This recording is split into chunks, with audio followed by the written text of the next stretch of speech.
football is our religion. The One Call Stadium is our church. Nigel Clough, the God we choose to believe in. By name, I am your priest. And if there's ever one lesson that one needs to learn as a Mansfield Town supporter, it's that it ain't over until it's over. With less than 50 seconds to go, Mansfield through Hawkins, get it down the left-hand side. Then we'll have a throw on this near left-hand side. 40 seconds to go. Mansfield need to be quicker than this. Jamie Murphy leaves it for Stephen McLaughlin. The Stags are doing their own undoing again. 30 seconds now remaining. Here is Oates on the edge of the box. Reece Oates turns, shoots, comes in it. Mansfield Town have Geroge Lapslie gets in it and scores an all-important winning goal for Mansfield Town in front of the jubilant Stags. Oh my God! To go. Reece Oates has stunned the bolt, cannoned off the post, and it fell for Lapslie, who bundled it into the back of the net. Oldham Athletic 1. Oh my God! Mansfield Town 2. Oh my God! Stag. Reece Oates has just done a rocketer, turn hit the post, and I'm telling you now, it's written in the stars. It's just come back, it's hit Lapslie and got into the net.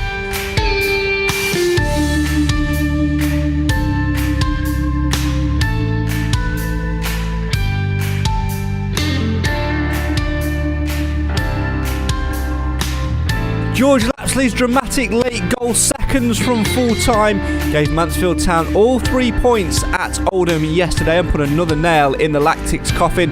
But for the Stags, it's all about climbing them back up the league ladder. They're just 1 point outside of the playoffs and just 4 points from the automatic promotion places, with games in hand over everybody, plus third place Northampton to play next Saturday afternoon and league leaders Forest Green Rovers to play twice.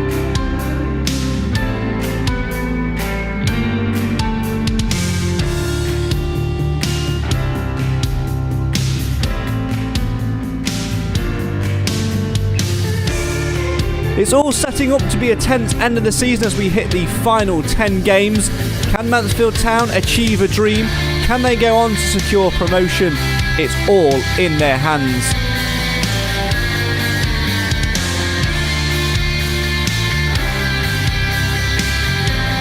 This evening we'll reflect on all of the drama at Oldham Athletic, where despite coming away with 3 points, Nigel Clough would have been left disappointed by some of his side's display, where for a large period of the first half especially, Mansfield Town simply weren't good enough. But as Clough said to me after the Rochdale game, it's not all about performance at this stage of the season, it's all about putting the points on the board, and put the points on the board they did.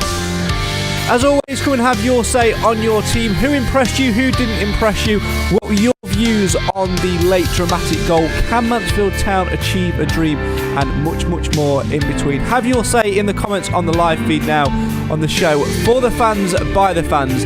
This is the Mansfield Matters podcast, and this is the Sunday Sermon. Take your seats. It's about to begin.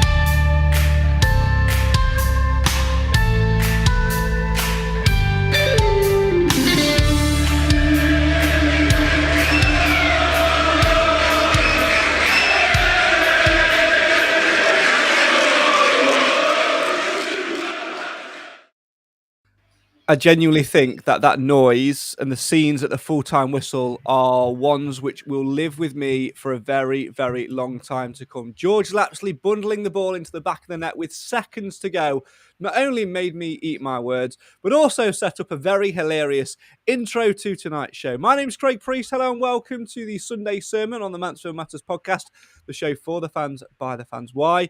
Because Mansfield always matters from minute zero to the very last second. And it's at that point that we say good evening to Nathan Edge, who's got on his banner, never leave early. Come on, what happened? My dad, that's what happened. This in recent times, it's happened. It's probably happened more, but I remember 2 occasions. One was Notts County away when Kane Hemmings got a last-minute penalty. I'm sure you remember that one well. And unfortunately, the other one was Saturday afternoon We left at about 92, 93 minutes. My dad had to drive down to Somerset afterwards, so we had to get away really quickly. And we missed that moment. Absolutely gutted, but buzzing at the same time. One person who didn't miss the moment was Clive Parkin. Good evening. Good evening, Craig. Good evening, Nathan. Good evening, everybody. Take us through I that didn't miss moment. it. I didn't miss it because I've now got into the habit, like lots of other travelling fans, to stay after the final whistle and help the celebration along. And it's a great reward as a fan to be able to do that at the moment. And even when we haven't won, we recognise the effort that's gone into it, and we'll stand and applaud the fans anyway. But you're right, Craig. In your intro, it was an unforgettable scene, really. At the end, there was less than 1,400, which is a really good following anyway. But there was fewer than 1,400. But we were so loud in that stand. And I listened to some recordings from the other side of the ground earlier today, and it was very impressive. I mean, we were located in the press box, which was about the halfway line, roughly, and you could hear it loud and clear. You couldn't hear the Oldham fans bar for the one goal which they scored. And even at the full-time whistle, I'm stood pitchside waiting for Nigel Clough to come out, and you can hear the Stags fans singing down the road. I think I feel sorry for Nathan for missing the most exciting goal of the season. And I really can't support the reasons for it. Your dad really shouldn't have put you through that. I'll tell you, he's lucky it's not Father's Day today, because it would have been cancelled for him. I mean, for the benefit of everybody else, the reason his dad dragged him out early so he could travel down to Burnham-on-Sea to go to an evening of soul dancing or soul music, Northern Soul or something. I make no judgment about Northern Soul. I just think it's the wrong reason to deny his son of a great goal on a great occasion. And a friend as well. We had somebody else with us. We had my brother and a friend who goes to most of the matches with us. And let's say my dad was apologising profusely on the way back. He knew he wasn't in our popular books. That's all right then. No, it wasn't all right. It's not all right. No apology will make up for it. I was going to say what will make up for it, but I think you've already you've made your mind up. As always, get involved in the chat and have your say on your team, and just tell Nathan how good a moment that goal was. Celebration-wise, all of that. Yeah, just get all of that in there again, and just really rub salt into the wounds of Nathan Edge. Jim's kicked us off tonight, and he says, "I stand corrected. I thought Hawkins should have been up front, but recently, but have rejoined the camp with those who want him at the back four with JJ until the end of the season. It's one where he will play here, there, and absolutely everywhere, because he did go up front for about half an hour, and then went to the back again. We're all over the place. And at this point in the season, Clive, I actually couldn't care less who plays where, as long as Bishop plays in goal. I'm not bothered about who plays where, as long as we grind out results, because at the start of the show, when I usually do commentaries, I do a little 2-line intro to sort of set the scene, as you're supposed to do. Then I go into, and Mansfield have made one change from the side which won at Rochdale in midweek, as Ryan Sturkey drops to the bench in place of Kieran Wallace. Mansfield line up as, and then I would go for Mansfield will line up in a 3-4-3 or a 4-4-2 or whatever. I've stopped doing that now. I just read it in number order, because Nigel Clough, it'll start with one, but then after 10 minutes, when it's not going well, he'll just go to another, and we must play about 4 or 5 formations in the game. It doesn't matter now, does it? It doesn't matter. No, and I'm very bad at formations anyway. I can't see them. All I can see is players running around, and the reality is it's a very flexible squad. And I think Clough recognises that the players can do a lot of different things, a multitude of things. And I think that's been good for us. But let's just reflect on the game. I mean, we weren't playing very well, and we were playing against a side that's desperate to get something. They worked their socks off. And in the first half, bar the first 15 to 20 minutes, they dominated the game. So something had to change at half-time. Clough did some things, and actually it worked. And Jordan Bowery is what he did. Bowery. And don't forget, Lapslie came on and contributed as well. I'm not talking about his goal. I think he brought something to the park anyway. And I'd have him in my opening 11 anytime. But the situation is, we're not the manager. Clough is. Clough's far better at it than we are. Although a lot of our Stags fans on the social media seem to believe they're better managers than he is, but we always have that. But the thing is, we win when we shouldn't have done. That's 2 games we've snatched towards the end, well, very much at the end of the game.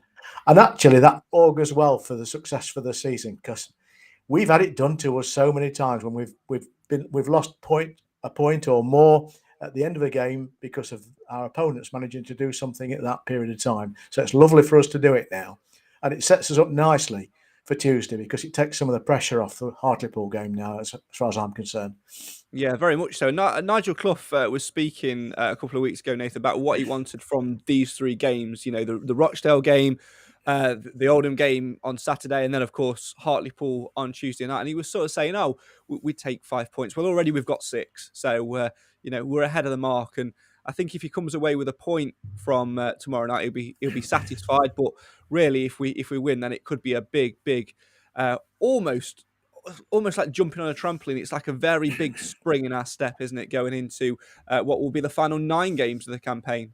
Yeah, it would. It'd be absolutely massive. I think the fact that we managed to change, turn that 1 point into 3 points on Saturdays, like you say, has took that bit of pressure off for Tuesday. Obviously, we're still going to want to go there and get some points as a minimum, but most of the results, some of the results went for us as well on Saturday, which was great, but some of the others still won, so we've kept up with them, which is most important.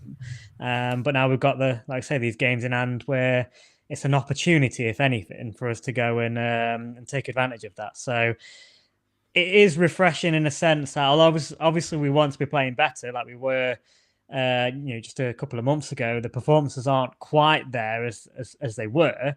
But the most important thing is that we are still managing to grind out these results, and hopefully, by virtue of getting such a late winner in the way it was, and the atmosphere, etc., hopefully that gives the players a bit of a boost again, and take us into Hartlepool sort of with a spring in our step. As always, keep your comments coming in and have your say on your team. We will skip those which are similar because there are loads flooding in, so we don't want to go over similar comments. But keep them coming in. Every comment is always valued here on the Mansfield Matters podcast. Suleiman says, "What a win!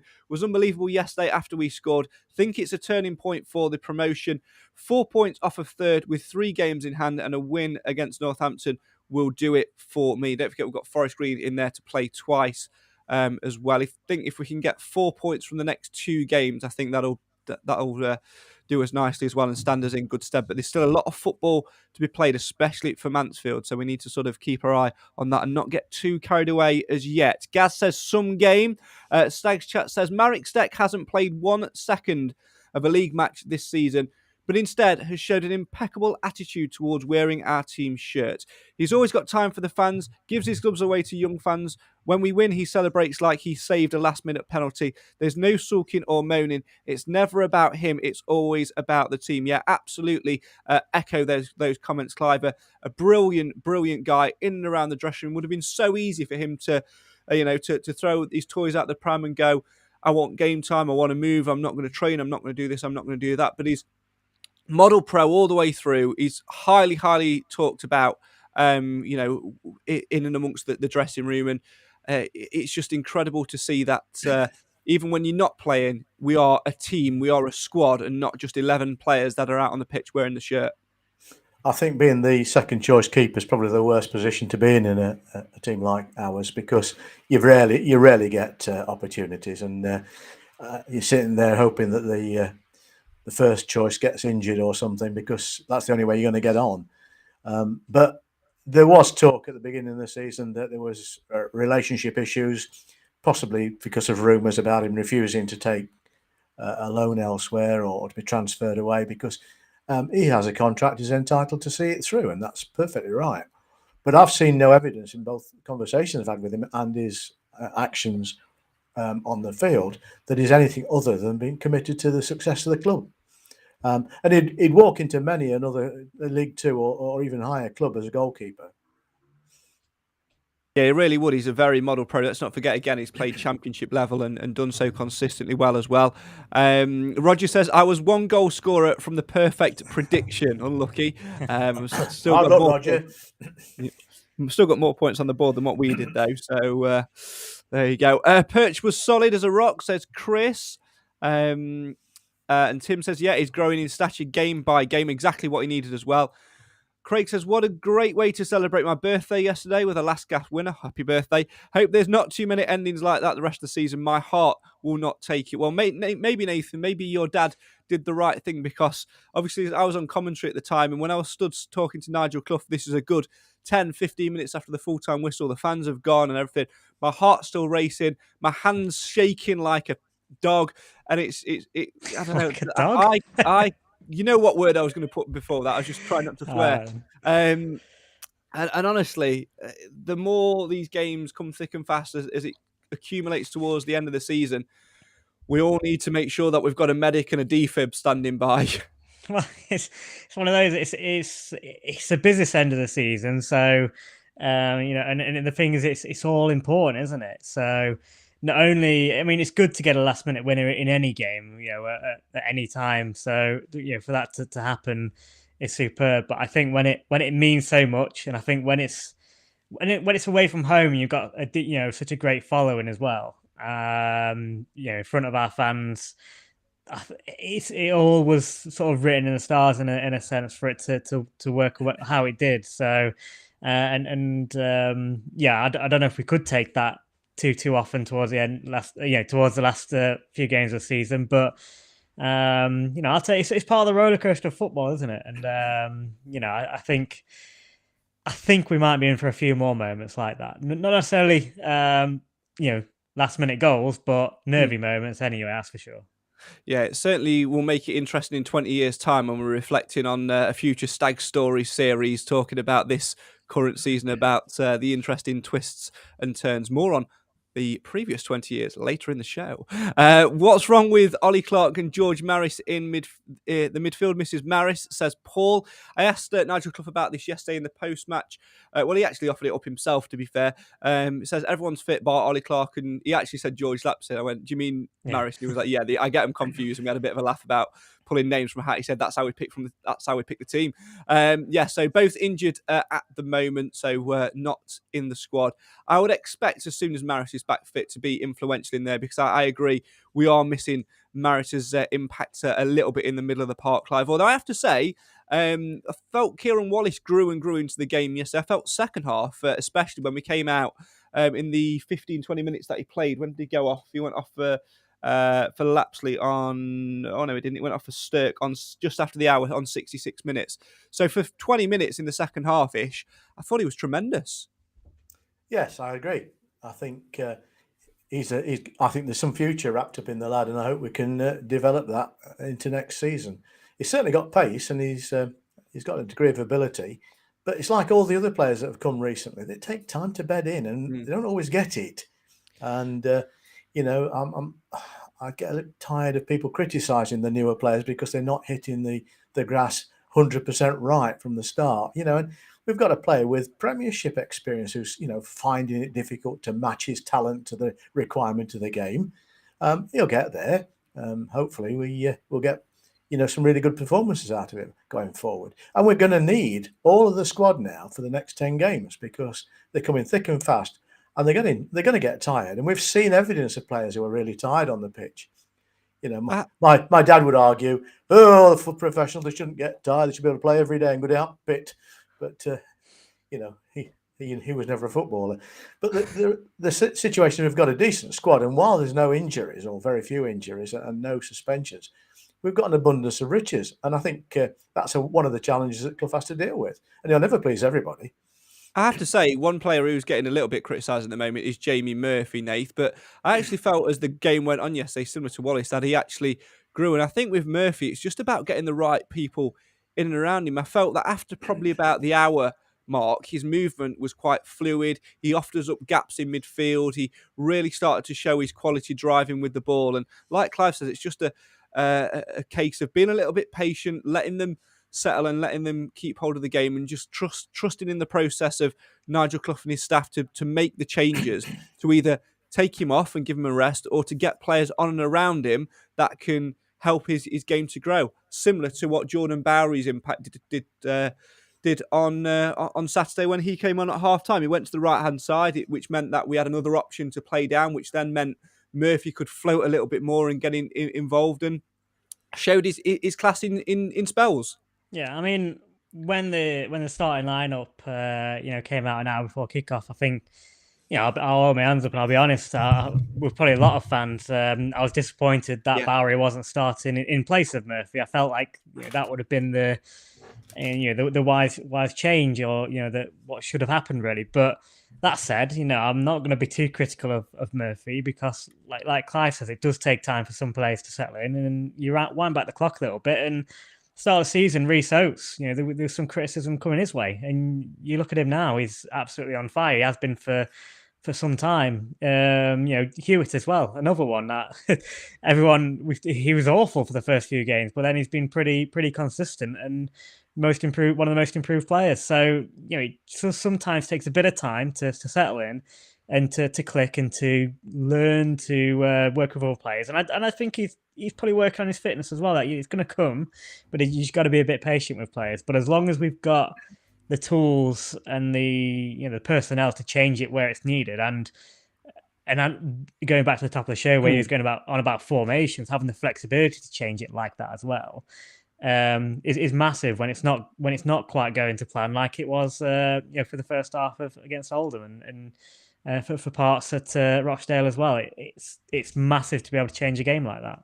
We've certainly got the O-tools to change it. I thought he was incredible again yesterday. Once he got hold of Hallam Hope and sort of managed to get him marked out of the game, I thought he improved as he went on and on. And no coincidence, Clive, for me, that I don't believe in coincidences, that O'Toole starts the last two games and we win the last two games as well. Forget no win, no Quinn, no win, no John Joe O'Toole.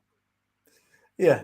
It's definitely got. It's not got the same ring, has it? I'm struggling to get a rhyme there, but we'll find one. It might sort of rhyme with a biscuit, I guess, at the end of the day. But what we've got in O'Toole is a man with plenty of experience, alongside another man with plenty of experience, and that's we're profiting from that now. The only question mark was always going to be over their availability and fitness. But I have to say, there's been nothing so far that I've seen from O'Toole to suggest it's anything other than 100% fit. I think he certainly brought solidity to the game. And go on, ring it. And I think we can operate with 5 at the back, 3 at the back, whatever we need to do, because we've got that core strength there now. And it's a little bit of a shame for Rawson, because he's done nothing wrong. In fact, he was Player of the Month prior to then not getting his first choice pick. So it is a tricky one at the moment, but I have to say I'd rather have that problem than the problem that Clough had in the first third of the season when we hadn't got any defenders. Yeah. What about no O'Toole? The loss will be cruel. Needs work. I mean, it's no biscuits. There's not many rhyming words of O'Toole. I'm not gonna lie. You'd have to be a fool not to pick O'Toole. There it is. There it is. Well done. There we go. Well done. I mean, if we had Alan Wilson with us tonight, I'm sure we'd have got there about 20 minutes ago. We'll have a rap right now. Oh yeah, we would. We'd literally have a full-on song and jingle. We will get that sorted. Don't worry. For those asking, by the way, Mr. Wilson not with us this evening. Unfortunately, he's tested positive for COVID-19, so he is resting up and just enjoying the show along with you guys in the comments tonight. So from all of us here at Mansfield Matters, Mr. Wilson, we hope that the missus has got the kettle on, that she's providing you with your favourite biscuit, and that you rest up soon, and we will see you back, hopefully in action, pitch side on Saturday afternoon as Northampton come to One Call Stadium. Keep your comments coming in. Let's scroll through a few more of them. Nathan says, Nathan, the goal was amazing and the crowd erupted. Great scenes at the full-time whistle. Roger says a Jekyll and Hyde first half, and then Clough gave a pep talk, and everything else is history. They scored a very, very good goal. I asked Nigel Clough before we started the interview, before the camera started rolling, had his heart rate returned to normal. He went, my heart rate's fine, but it wasn't at half-time. Yeah, and you can imagine why, because they did need a bit of a rollicking, for want of a better word, Clive, didn't they? Because first 20 minutes, incredible. I actually listened back to the commentary earlier, and actually Oldham didn't touch the ball for a good 30-40 seconds until they put it out for a corner. Their first touch was to put the ball out for a corner. Had we scored from that, I think we'd have actually pummeled them 4 or 5-0. It was only our own misdoings, sloppy passes here or there, taking 1 or 2 touches more than what was needed, overplaying passes at times, which sort of led us down. And the one negative for me, and this is not to pin blame on any player, Stephen McLaughlin's excellent going forward, but at times he gets caught at the back. And yesterday, it has to be said that their winger, Jack Stubbs, absolutely did him for pace and outskilled him for their goal, put in a wonderful cross, and we just didn't deal with it. And it was our own misdemeanours why we ended up conceding that goal. And it's not the first occasion that's happened over the last 3 or 4 Mac games. is better when he's got that roving forward brief, I have to say. And he was easily overtaken by their player. And the cross that was put in was magnificent. And the guy who headed it in did a really good job. I've no complaints about conceding a goal like that, but it shouldn't have happened. And it wouldn't have happened if someone else or even Macker had done the job properly. But we've, excuse me, but we've got the ability to get back from that, and we've proved it. So I have to say, I'm really pleased we didn't pummel Oldham, because I think Oldham deserved a lot out of the game. They worked their socks off certainly in the first half, and for most of the second half until they lost a little bit of steam, and they were discouraged by the equalising goal as well, of course. And I'd really hate to see a club like Oldham Athletic go out of the league. I'd rather Stevenage went. There's a few that you could choose in their place, isn't there? Yeah. No, Stevenage, just Stevenage. I'd let Barrow go as well. I mean, no, I can't. I've got to defend. Steve Barrow. Evans is not at Barrow. Connection with them. Yeah, exactly. all right, Barrow and Stevenage. You know, I mean, Scunthorpe can stay up for me. Scunthorpe look like they're beyond hope at the moment, so it's them and somebody else, as far as I can see. And I hope it's not Oldham, but they are likely to be the ones that go down with them. And looking at form, I mean, you can't lose. Is it 6 on the trot or 5 on the trot? 6 on the spin now. They've lost, and expect to get away with it. So, but there you go. we don't have control over that. But I like the club. I like the fact that it's a northern club. And if we're going to lose anybody out of the league, let it be a southern club, please. Yeah, I have to say, actually, of all the home fans or opposing fans that I've dealt with lately, because obviously I'm in the home end when it's an away game with the press box and everything. Oldham fans were actually not very nice and welcoming, and they were very congratulatory, whatever, of us. Unlike Rochdale. In the last minute, unlike some of the Rochdale fans and a few others, etc. I could mention Tranmere over the last few games, etc. So I wish them all the very best. And as Chris says, I think that Oldham were very good. They pushed us all the way they did. Indeed. Paul says, feel sorry for DJ not getting a game when Bowery came on in the second half. He made the difference. Twice this week, says Stuart, we've got away with it. Smash and grabs. At this stage, I'll take ugly wins every day. Big week coming up with 3 tough games. Philomena says, do you think Hartlepool will get battered? I don't think there's a question of being battered anywhere, to be honest. I think we've got the capability to turn teams over, but we've also got the capability to be turned over ourselves with the way we defend sometimes. Another one for you, Nathan. Craig says, ask Alfie how good the goal was. He had Mansfield to win 2-1 and Reese Oates to score at any time. 20-1, little £52.50 return for him. It was such an awesome feeling. So look at that. We'll come back to that one in a little bit as well. We'll come to some other comments later on as well. I think now's the high time for us to take a little drinks break and get a little bit of reaction from Stags boss Nigel Clough. Not the full thing this afternoon, because he is available to watch on iFollow in full, and an interview with Geroge Lapslie as well. But for now, let's sit back and enjoy as we hear from Stags boss Nigel Clough speaking to me for Mansfield 103.2 pitchside at the end of the game. Could that be a season-defining moment? We'll know in about 6 weeks' time. I don't know yet, but it feels pretty important at the moment, and I thought we were a little bit fortunate today. It's an interesting one, isn't it? Because, like you say, definitely an element of fortune with the game, but when you're a team fighting at that end of the table, it's those moments which are there for you to take. It's incredible how it's sort of the league table can define those moments as well. When you're fighting at the bottom, things hits the post in the 95th minute. It's an incredible strike, and then lapses on the following in, and we get the goal. And when you're down the bottom, things like that just don't go for you. I thought we started the game well today. I thought first 20 minutes or so we're in control.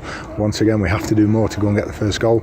They pop up with a goal, and then I thought for the rest of the first half they played very well indeed. It was almost like it flicked a switch within our players, because, like you say, we started really well, but as soon as that goal went in, it was like we were the side in the bottom too. Yeah, I think it flicked a switch in theirs more than ours. I thought that gave them a huge amount of confidence, especially on the back of their defeat here the other night. And then for 25 minutes we just wanted to get in at half-time 1-0. And then reorganise a little bit, which we did. And I thought right from the first minute of the second half, we pretty much dominated and had more than enough chances to win the game. What did you say to the lads at half-time? Because they came out looking like they were ready to stand up and fight. Yeah, a little bit of gentle encouragement, and just to try and be a bit better. And the same was said after the game. We're not going to keep scoring 86th, 95th minute. We have to be better in a lot of things throughout the game.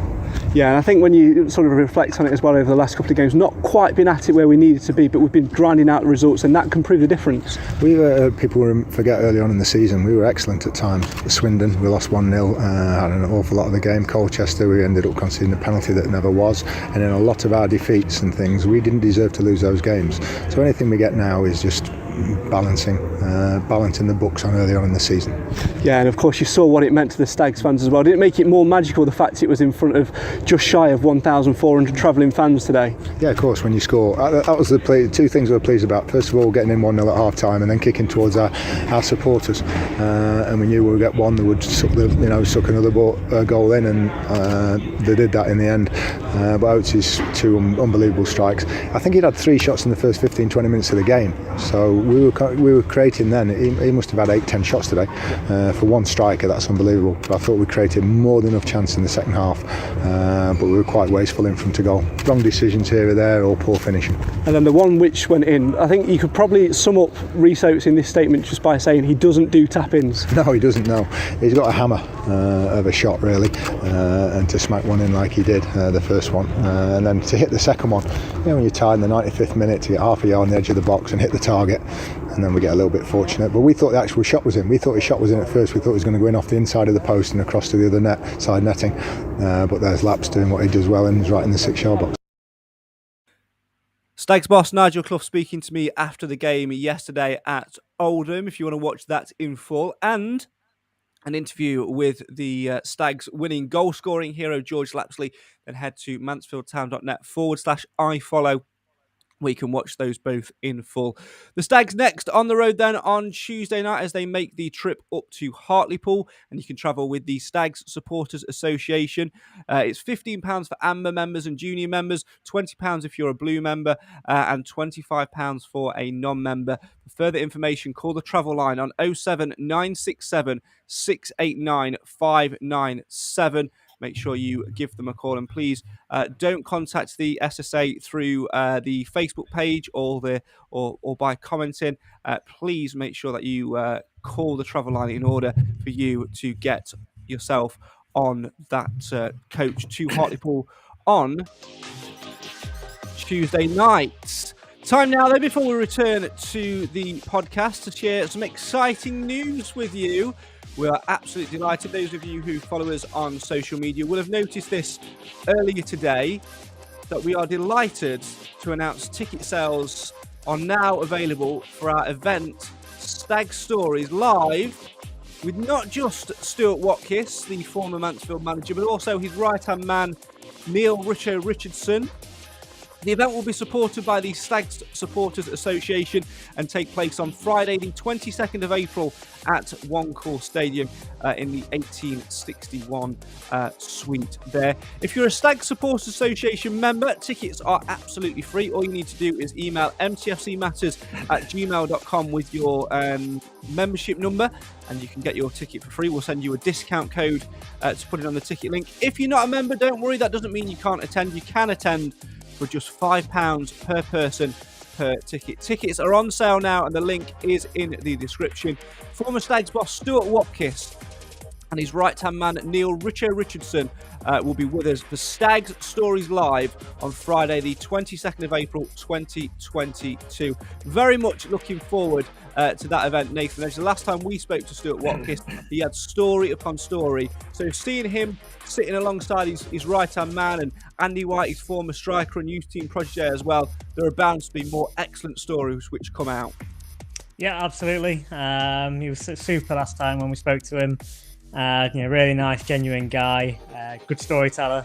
And I think having his right-hand man there as well, and Andy White, I think they should they'll play bounce off each other, and we'll have a great insight to a great moment in our history. It was a great moment in our history as well, Clive, wasn't it? 20 years ago, can you believe that, the last time that Mansfield promoted out of the division that they're currently in? Yes, it's 20 years is showing on my colour of my hair as well. It used to be brown, and now it isn't. But it is a long time. It seemed to have flown by, I have to say, but there's been a lot of things happening in the meantime. But it's a good time to celebrate. It certainly is, and it'll be a great night as well, won't it? Looking forward to it? Absolutely. Yeah, can't And wait. I'm looking forward to giving Alan the mic so he can do some songs. Yeah, so we'll get Alan singing the Biscuit song live on stage. If you tell you what, if we surpass a certain amount of ticket numbers in the next 48 hours, we'll make sure that Alan starts the show by doing that. We won't give him a choice. Tickets are on. It will be a sellout. Yeah, tickets are on sale then for Stag Stories Live on Friday, the 22nd of April, at One Call Stadium. Doors will open at 7. The event will start at 8. Times to be confirmed. Stag Stories Live with Stuart Watkins and Neil Richardson. Other guests to be confirmed as well. In association with the Stags Supporters Association, where members go free. Tickets, if you're a non-SSA member, are on sale for just £5. The link is in the description. Right, let's come back to the here and now then and come back to some of your comments. Brian says, how many points do you expect from the final 9 games? I'm going to add that to 10 because we've got 10 games left to go. Also, what's the expectation for next season in your opinion? Can you recommend some good places in Mansfield? No, we cannot. Right, let's go back to that question then. So from final 10 games of the season, Nath, what are we gonna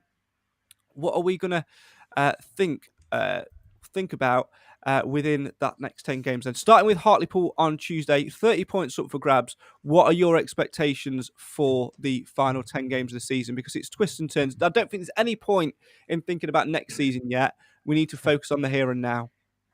It's a nightmare to try and predict because it's just that time of the season where you've got those at the bottom absolutely scrapping to for safety and putting everything on the line to get points. You've got those at the top, obviously, either in great form and obviously good teams because they're up there for a reason, or they turn up and the nerves get to them, as we've seen ourselves in previous seasons. So that can happen. And then you got them in the middle of the table that when the pressure's off, they can suddenly turn up and turn teams over. So it's a tough one. It's hard as well because I think we have got a tough run in as well when you think they've got Forest Green to play twice. Now I know they've had a bit of a sort of topsy-turvy sort of few weeks, but they're still top of the league by some distance. Still clearly a good side, so they're going to be tough games. Having to go there on a Tuesday night as well. So it's going to be a tough running, but it's hard to say points wise. And what we need is another one. Is hard to say. I think we need to be looking sort of 25. I reckon to be up there for top 3 anyway. Yeah, I think so.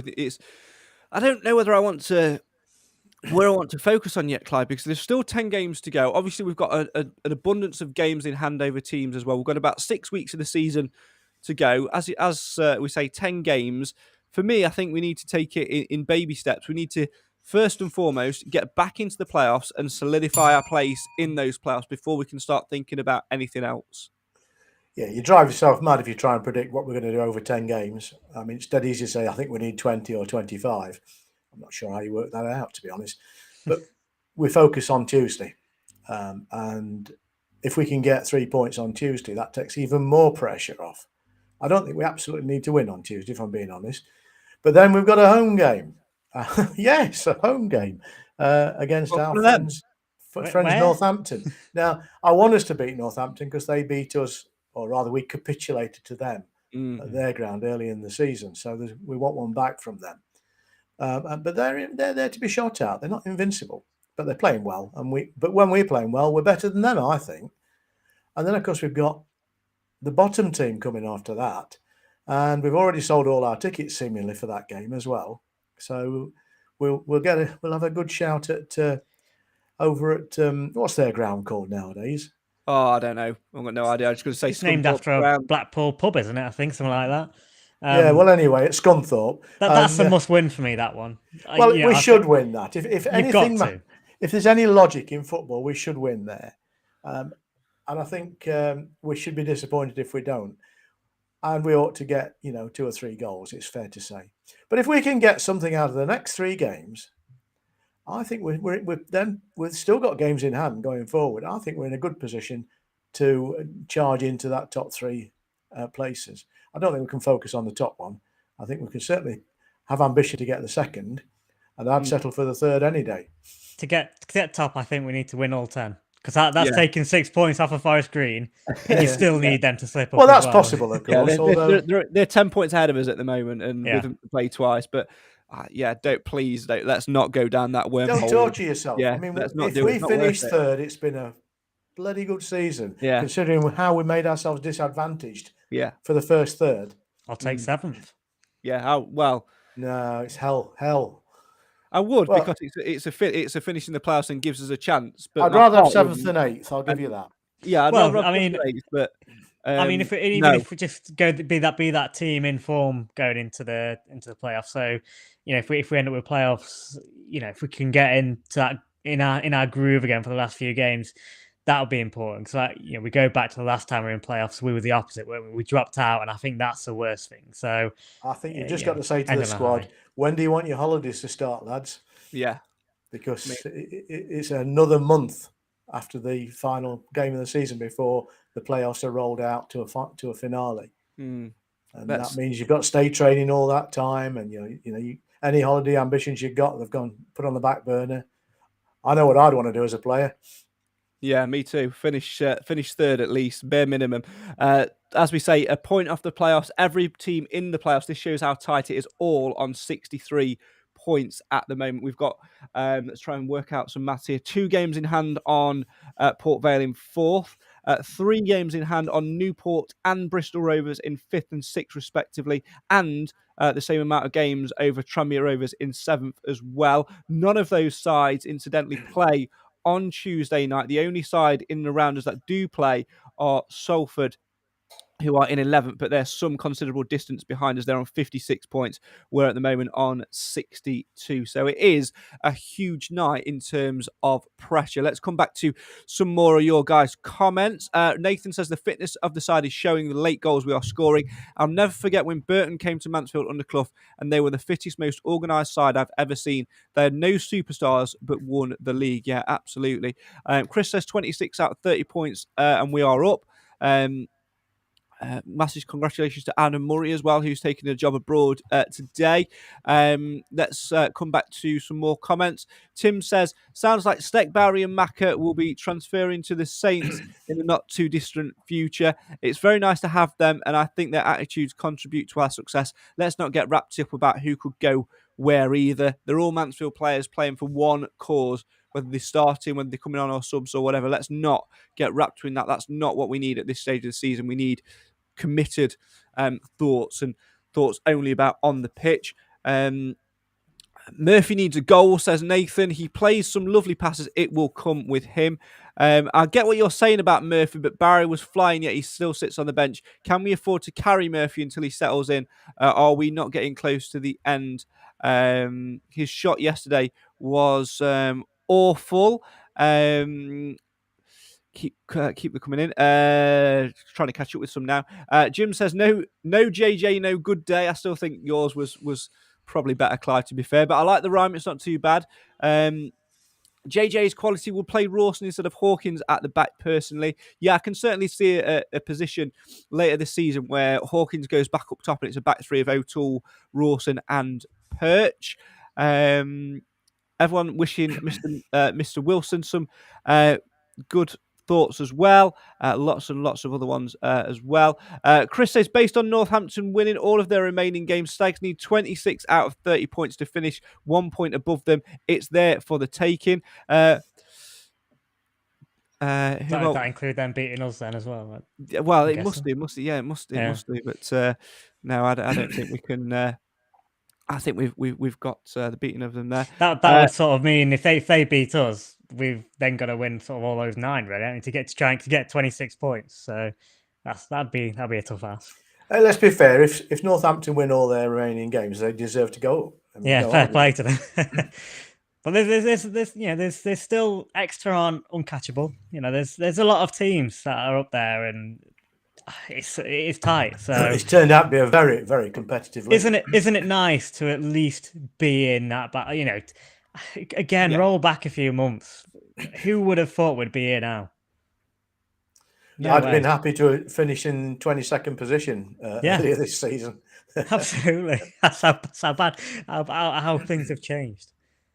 Yeah, how things have Unbelievable. changed indeed. And I think that's an interesting point as well, because actually you look at what only 2 weeks ago we were sort of sitting here saying, if we can go to on the back of the Tranmere game, sort of saying, we've dropped out of it a little bit, and then the Port Vale game comes, and we're sort of saying, oh well, we've dropped down to 10th now, etc., etc. But just shows 2 back-to-back wins. We're back up in there. It is so tight. It's in our own hands, and I think, if anything, that little blip, and I use the term lightly, came at the right time. I would have rather have had that with 14 or so games to go than 3 or 4 games to go. But we just need to focus on the next game instead, and hopefully we can go on and get I'm a 3 big believer points. in rolling form, and I think if you look at the form that we have over the last 10 games compared to any of the other teams over the same period, we've no reason not to assume that we can do the job.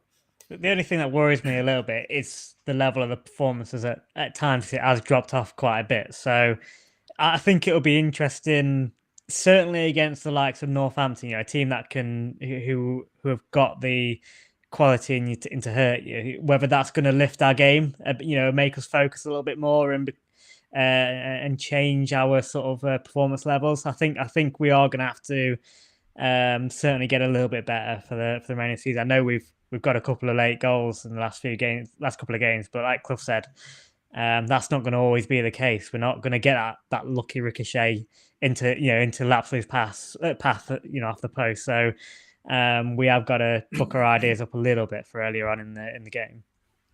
Yeah, we haven't. I'm going to finish on this question and comment from Greg before we cast our ears back and listen to the highlights from yesterday's game and do podcast predictions. And he says this is the best relationship / connection between the players and fans I've ever seen at Mansfield. And I truly believe that is helping us get through these games. And I'm going to add a little bit to that and say manager and players as well, because even in the Dave era, when we were flying at the start of the season, it started to drop off. You could sense there was something not quite that right there the more it went on. But even when we're not playing well in spells in games, I genuinely think that we've got enough about us, Nath, to at least get a point out of the game. And even if we don't, I've got the feeling that Nigel Clough will turn things around and put things right. And that's a very, very comfortable thing to be able to say. And I think Greg is spot on with his comment there. Yeah, I think so. Even earlier in the season when things were going rough, probably bar the Northampton game where it was, probably the lowest we've been this season by a long way. You still sort of had you could see the belief sort of or togetherness in the players. You knew that, most of us had belief it would get turned around. And then obviously we've gone on that massive run, which is obviously going to help bring people together. And I even the January transfers, I don't think it's upset things for me. Yes, players may have could have come in and made a bit more of an impact, but aside from that, I don't think it's upset the camaraderie in the squad for me. So it's just added quality. So and that's what you need. You need that in a promotion contending side. Rob just adds, apart from some fans booing them off at half-time at Oldham, that is. And to be fair, Clive, that's why you've added on your name today, the voice of reason. There will always be keyboard warriors when things aren't going right. Yeah. What I found interesting, the key statement that we need to remember as we go into these final 10 games is trust in the process. Absolutely. And trust in Clough. I mean, going back to Murphy for a minute, who knows what Murphy can do better than Clough? Do you think he is deliberately putting a player in the team that he has no faith in out of some sort of blind loyalty? It's not his way. He obviously believes he's the right man for the job. I think he's still got to prove that, to be fair. I don't think his performance has been brilliant. I'm not trying to say any other, but I do think it's unfair for him to get slated the way that one or two of our fans have done. You just got to cast your mind back. We had the Bowery haters, the Hewitt haters, the Rawson haters, the Clough haters. They've got to have somebody to have a go at, and it just happens to be Jamie Murphy at the moment. That's what I was saying last week. Or the other day about a lot of loves come Bowery's way, which I think is right. He absolutely deserves it, but it seems to be easy for that to happen when there's somebody else to hate, isn't there? It's like somebody else has taken over that role. There always has to be that one person for some people. Yeah, they always has to be that one, even when things are going well, which is frustrating. And sort of going back to Rob's comment about half time, you know, on Saturday, you know, yes, it was, you know, everybody was frustrated in that first half, you know, towards the end of that first half, but the boos were unnecessary. You know, I think the way we came out second half, the fact that we came out bright, I think was important from the players, because then it got everybody, the fans, going again straight away. And I think as soon as we got behind them once again, it literally turned everything around. As the movie franchise High School Musical used to say, we're all in this together. Ellen says being 4 points off for Autos with 3 points, with 3 games in hand, just shows it's all in our own hands. Good to not be so reliant on others dropping points. Alex says Murphy's going through a CJ Hamilton type run. Great on the ball, confident going forward. However, he's just missing that final ball to score or make a final pass. Truly believe he'll be key player in these last 10 games. We've got to all stick together and got to focus as we come on to these next games. That's almost all we've got time for tonight. But first, it's time for podcast predictions. We all scored a point. Well, we all scored 2 points a piece on Saturday, so there's no real change in the table. Nathan still remains some way clear at the top, although I'm hoping at some point he's going to do a Forest Green and it's all going to go drastically wrong for him. But as you are the leader, you get to go first. Your prediction, please, for Tuesday night's trip to Hartlepool United. It's going to be another 2-1 win. Hopefully not as crazy as Saturday, but I mean, I'll take it. 2-1 win. Reece Oates with another hammer, the Roadrunner hammer. And who else shall I put in there? I still think... now I'm going to go for Hawkins. I was going to go O'Toole, but I'm going to go Hawkins. I can tell you that Alan Wilson, who's not with us tonight, has messaged us out his prediction. He's gone for exactly the same. 2-1 win, Oates and Hawkins to score. Clive, you're up next. Well, I was going to do the same, so I've rapidly changed my mind. Okay. I'm going for 3-1. Oates, Longstaff, Lapslie. Now watch Longstaff get dropped. Well, there you go. I'm going to go for, I think it's going to be a narrower game than that. I think it's going to be a bum squeaky time 1-0 win. And I think rather than it being dramatic and scoring late, I think we might actually score early, although you get no points for when goals are actually scored. Who's going to score the goal? I'm going to have to back him again. I'm going to have to go Reece Oates. Man in form, got an absolute hammer of a shot. Against his old team. Against his old team. You know, you can't not back him against his old team. Roy in the comments says 2-2, but Roy, you can't get involved in the game in the comments because, Nathan, you've got to do what? Do it via the link. An hour and 1 minute before kickoff on Tuesday night. The link is in the description. We'll let you know what Cam predicts later in the week when he is back with us. Almost time to play the highlights and say goodbye, but a couple of things before we do. Thanks so much to everyone getting involved today. Really been a great discussion tonight. Really enjoyed it. The link for the Mansfield Matters Stag Stories Live is in the description right now. Tickets are on sale. Please go and buy a ticket. If you're a Stag Supporters Association member, you can email us to get that discount code. If you're not, it's just a £5.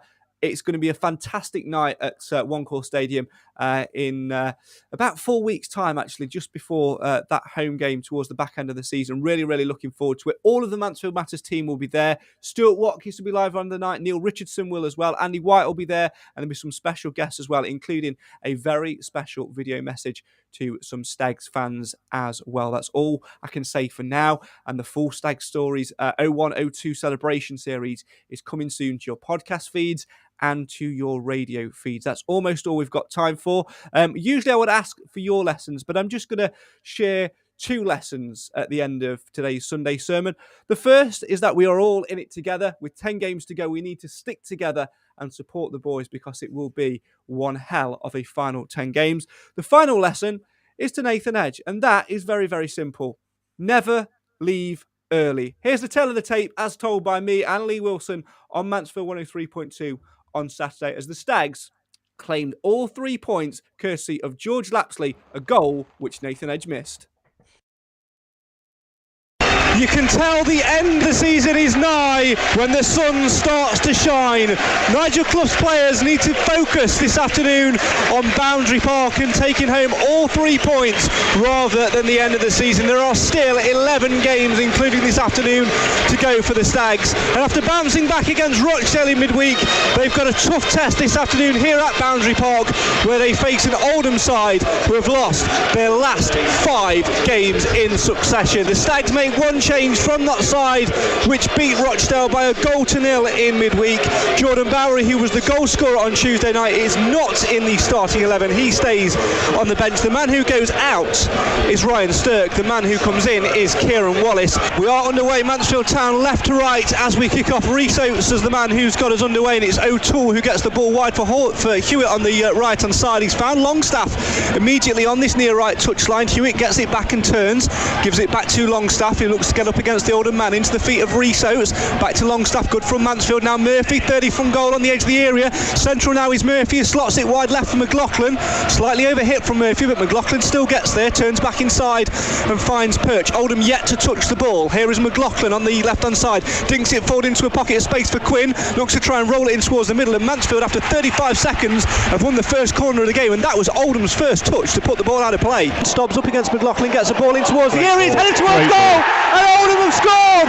It's Davis Kelladon who gets the touch from that cross on the right hand side from Jack Stobbs on 23 minutes. It's Oldham Athletic 1, Mansfield Town 0. That was a great ball from Stobbs, but McLaughlin's got to do better. I talk about his defending. You know, he's allowed him too easy to run, to get an easy crossing under no pressure, and to be fair, it was a good cross and a great header, but we've got to do better there. You've got to defend that. Bambula in possession, but that will be it. Referee blows the whistle and brings an end to a first half where it's been a half of 2 halves, and since that goal Mansfield have been second best to absolutely everything. Bowery and Perch go forward. Here is Bowery, Perch on the touchline. Bowery still takes the ball, gives it back to Longstaff. Mansfield in possession. Longstaff, low ball, it falls on the edge of the box, it's gone towards the back of the net, and Rhys Oates scores. It's an absolute thunderbolt from Rhys Oates in front of the Stags fans on 52 minutes out of nowhere. Rhys Oates, the man with the magic boots again. Oldham 1, Mansfield 1. Oh my God, this is what's so frustrating about Mansfield. They've come out absolutely garbage, really, really poor garbage. All I can say. They've kept the ball. Rhys has done it, and he's done one of them thunderbolts. What a goal! 30 seconds now remaining. Here is Oates on the edge of the box. Rhys Oates turns, shoots, and comes in it. Yes! What a goal! Geroge Lapslie gets in there! And scores an all-important winning goal for Mansfield Town in front of the jubilant Stags. Oh my God! 20 minutes to go. Rhys Oates has thunderbolt, cannoned off the post, and it fell for Lapslie, who bundled it into the back of the net. Oldham Athletic 1. Oh my God! Mansfield Town 2. Oh my God! Stag. Rhys Oates has just done a rocketer. Turn hit the post, and it's.